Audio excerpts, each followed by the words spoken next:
Hello বন্ধুরা, আমি dietician Shampa. কেমন আছেন সবাই? আশা করছি পুজোর সবার ভীষণ ভালো কেটেছে।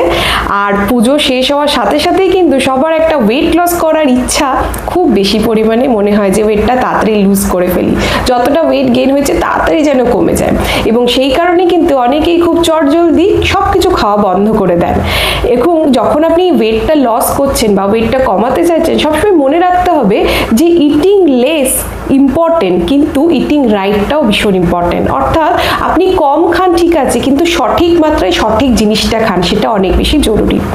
দেখবেন এখন সোশ্যাল মিডিয়া বিভিন্ন জায়গায় ট্রেন্ড বলুন বা রিসার্চ পেপারে দেখবেন সব জায়গায় বলছে যে হাই প্রোটিন রিচ, অর্থাৎ প্রোটিনযুক্ত খাবার খেতে। এবং সেটা নিয়ে সবাই খুব কনসার্ন বলতে পারেন যে প্রোটিন যেন খাওয়া হয়। জানতে হবে যে কেন প্রোটিন খেতে হবে। যখন আপনি ওয়েট লস করছেন, অর্থাৎ লো ক্যালোরি ডায়েট খাচ্ছেন, তখন যেন অবশ্যই আপনার ডায়েটে প্রোটিনটা সঠিক মাত্রায় থাকে, সেটা জানতেই হবে। কেন না, এই প্রোটিন কিন্তু যেটা হচ্ছে, আপনি যদি একটু প্রোটিন রিচ খাবার খান, সেটা আপনাকে অনেকক্ষণ এই হাঙ্গার প্যাং হওয়া বা ধরুন ভীষণ খিদে পাওয়ার যে টেন্ডেন্সি, সেটা কমাতে সাহায্য করে। অর্থাৎ আপনি একটু খাবার খেলে অনেকটা টাইম ধরে স্যাটিসফ্যাকশন হয়ে থাকবেন যদি প্রোটিন রিচ খাবার খান। নেক্সট যে প্রোটিন যেটা করছে যে আপনার বডির যে মেটাবলিক রেট, সেটাকে মেনটেন করতে বা ইমপ্রুভ করতে সাহায্য করছে। যদি মেটাবলিক রেট ঠিক না থাকে, তাহলে কিন্তু ওয়েট লস করা ভীষণভাবে প্রবলেম হয়ে যায়। তাই মেটাবলিক রেট ঠিক করতে গেলেও কিন্তু প্রোটিন রিচ খাবার আপনাকে খেতেই হবে। আর যখন আমরা কম খেতে আরম্ভ করি, হঠাৎ করে লেস ফুড খেতে আরম্ভ করি, মাসেল লস হওয়ার চান্সেস খুব বেড়ে যায়। মাসেল লস হলেও কিন্তু ওয়েট লস হওয়া ভীষণভাবে হ্যাম্পার করে। তাই মাসেল লস যাতে না হয়, তাই প্রোটিন রিচ খাবার কিন্তু ডায়েটে সঠিক মাত্রায় রাখতে হবে।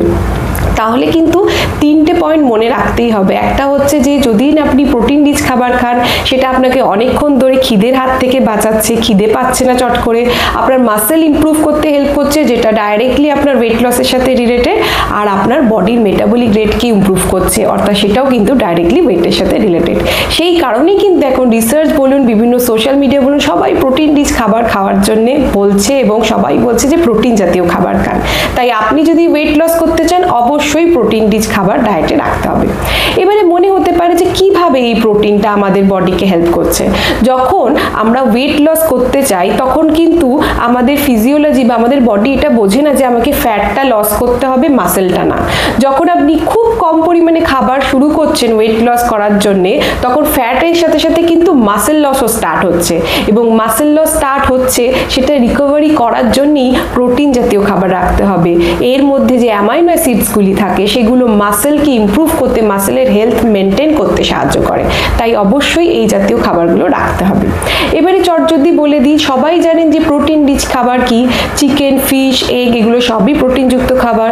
যারা নিরামিষ খান, তারা পানির, সয়াবিন, ডালের প্রোডাক্ট খান।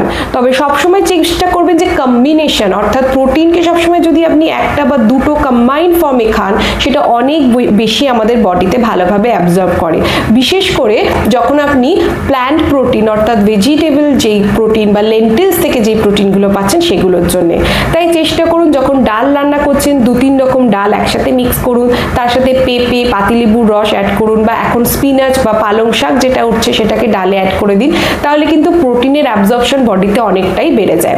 এরকম ছোট ছোট জিনিসগুলো ফলো করলে বা মেনটেন করলে, তাহলে কিন্তু অনেক সহজেই প্রোটিনযুক্ত খাবারটা খাওয়া যায় এবং তার সাথে সাথে কিন্তু মেনটেন করা যায় বডির মেটাবলিক রেট, এবং ওয়েট লসও খুব সহজে করা যেতে পারে। আশা করছি এই ভিডিওটা থেকে কিছু জানতে পারলেন। এই নিয়ে যদি আরও কোনো কোয়েশ্চেন থাকে, অবশ্যই আমার ভিডিওর কমেন্ট সেকশনে জানাতে একদম ভুলবেন না। সবাই ভীষণ ভালো থাকবেন। সবার সাথে আবার দেখা হবে। নমস্কার।